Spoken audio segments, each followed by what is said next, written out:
আসসালামু আলাইকুম রহমতুল্লাহি বারাকাতু। আশা করি সবাই ভালো আছেন। তো আজকে চলে আসলাম প্যারিসের ফ্রান্সের কাঁচা বাজারে। তো কাঁচা বাজার আপনাদের দেখাবো আসলে এখানে কী কী পাওয়া যায়।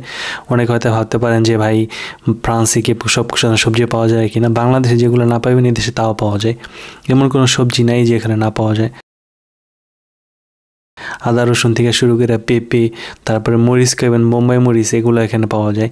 কি নাই এখানে আফ্রিকান অনেক খাবার দাবার আছে, বাঙালি তো আছে, কলা, পেঁপে, আপনি ধুন্দুল নিবেন, ধুন্দুল এখানে আছে, টমেটো নিবেন, শসা নিবেন, শসার অনেক জাতও এখানে আছে, লেবু নিবেন, লেবুর অনেক ভ্যারাইটিস আছে, বেগুন, সব পদের বেগুন আছে। বাংলাদেশে শাপলা খাইবেন, শাপলাও এখানে সম্ভব। দেখছেন যদি এটা শুকাই গেছে বাট খারাপ না। দেখছেন কি সুন্দর তত্তাজা আপনার কুই শাক। বাংলাদেশে এরকম তত্তাজা কুই শাক পাইতে কষ্ট হয়ে যায়, কিন্তু আমরা ফ্রান্সে এগুলো সব কিছু আমাদের পক্ষে সম্ভব।